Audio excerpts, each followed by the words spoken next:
Samolani Molweni, and welcome back to my YouTube channel, to my returning subscribers, my regulars, hellos, to my new subscribers, hellos. How are you? Are you good? Are you good? Well, I hope you're good. And as you can see by the title, we're talking about forgiveness, guys. Like, I actually, pardon me if you hear any noise, guys, no, because I'm from the ghetto. There's always noise here, so please bear with me. And guys, I recorded a video like that I was gonna post. I post content every Thursday. And Zana, did I not have a burger in the video? And I actually didn't check myself. Did I not have a burger? And that's so nasty, guys. Like, it was such a powerful like video, but did I not have a burger? Let me check myself. I'm good. Yeah. So, yeah, as I was saying. So I used to think, we're talking about forgiveness. I used to think forgiveness, and this is based on solely my experience, guys, né? And I am not a professional. I'm just a human being trying to speak to other human beings. So I used to think forgiveness is like a decision that you can make now and just decide, well, you know what, I forgive you, and that's that, and you move on. And it's until recently that I realized that forgiveness is like a process, because sometimes you can wholeheartedly think that you have forgiven someone until you experience something that is triggering, and it reminds you, good to know, you actually haven't forgiven this person, or another situation, a similar situation that happens to you, and then it brings back all those memories and all that, and you start to think of the person that did you wrong, and you realize, Guti, you actually never forgave the person, you just thought you did, and you moved along. So, and then that led me to realize Guti, forgiveness is a process. And Yazi, there's one thing, like, I'm in those groups in Facebook. Holy Spirit, help me. Guys, I'm in those groups go Facebook, ne? Where people like write their stories anonymously, and people, or they vent, and then people give them advice and whatnot. And every time I would read the comments, I would always notice that there's one thing that the people who are giving advice to other people, they like to say is, firstly, forgive yourself. And I used to just see it and then, okay, yeah, whatever. But for me, it wasn't that deep until recently, when I had to forgive myself. Because recently I experienced something that was so triggering, and I didn't understand why it was so triggering. Like, it was bringing back unwanted memories and all that, yeah, bo. And then it led me to realize, Guti, I had not forgiven myself for certain things, that have happened to me. Yes, there are things that we have no control over, guys, né? But I feel like sometimes you need to take a sense of responsibility, especially in toxic relationships, because sometimes you allow the people to be toxic. Like, you see their flaws. Everyone has flaws, but you see that they are manipulative and whatnot. But you stay because you think you can fix everybody, and you can, so a sense of responsibility has to be taken. So, like, and then I realized, good team, now I was angry. I was angry at myself for allowing certain things to happen for me, for allowing certain people to do me like that. Or for being, or asking you the questions, reflecting on my past, thinking about, oh my word, how could I be so stupid? How could I be so this? How could I be so that? And sometimes you actually not as angry as you are at the people that you done you wrong. You are angry at yourself for allowing it. You are angry at yourself and asking yourself, how could I be so stupid? How could I be so this? How could I be so that? Yeah, bo? And we focus our energy on forgiving those people so much that we forget to forgive ourselves. Because why how could I be so stupid? How did I not know this person was playing me? How did I not know that this person was using me? So I was reflecting on a lot of things, and I realized, Guti, as much as I had forgiven certain people, but I had not forgiven myself. I had not forgiven myself. Sometimes we can be so hard on ourselves, and I realized that I had not forgiven myself for a lot of things. I'm getting emotional.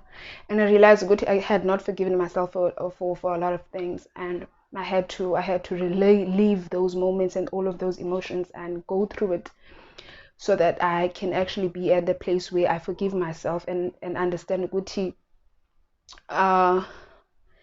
and understand ukuthi, I mean, it's life, and understand ukuthi it's the past and no one can reverse the hands of time. And I was young and naive, and when you're young and naive, you think everyone wants the best for you. You think everyone that comes to you has good intentions. So yeah, if you see me looking down, I made notes. I might think right now, I have forgiven myself, but maybe along the way when something similar happens and then I'm angry again, but how am I allowing this again to happen to me? But at least I'm in the process. I started the process because at least I evaluated myself and I saw, okay, I had not forgiven myself because I was asking myself questions like, how could I be so stupid? How could I be so this? How could I be so that? And I'm actually deciding to take a stand and to move on from that and understand that I'm only human. I won't know everything. I also want to talk about my another person, something very personal towards forgiveness, but not you forgiving yourself, forgiving someone else. So I have had a on and off relationship with my father, and yeah, he was like most like on and off relationship and whatnot, and he wasn't taking responsibility as he should, yeah. So like at our church we usually have sermons where the pastor preaches about forgiveness and they teach about forgiveness and all that. And in my heart, I wholeheartedly thought that I had forgiven my father. Like I thought that I had forgiven my father like wholeheartedly, but every time my mother or whoever speaks about him, I would get so angry. Just to show you, I'm just trying to paint a picture for you. Sometimes we think we have forgiven, but we haven't. And something triggers it. Something will trigger it just to show you. I think maybe it's God trying to show you that you have not actually forgiven. Yeah, because the mention of his name would like make me so angry. If my mom is talking about him or whoever, would make me so angry. And I wholeheartedly thought that I had forgiven him. And my mom would tell me, but Unati, no man, you get angry when we speak about your father. And I didn't realize for the longest of times, I told myself that I had forgiven him, but I hadn't, I was still holding a grudge.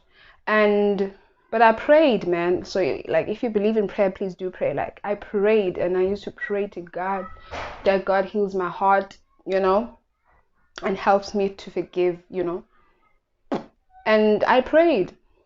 And I finally, like now I can actually say he's my father, despite his flaws and whatnot and all those things. I can actually speak about him in a positive light. Like when I think of him, it's not a feeling that when I think of him, it's no longer a feeling of anger that comes to my soul, but it's a feeling of peace because I really have forgiven him, as time went by. Yeah. And I would actually go around and tell myself that I don't have a father, even though he exists. Yeah, but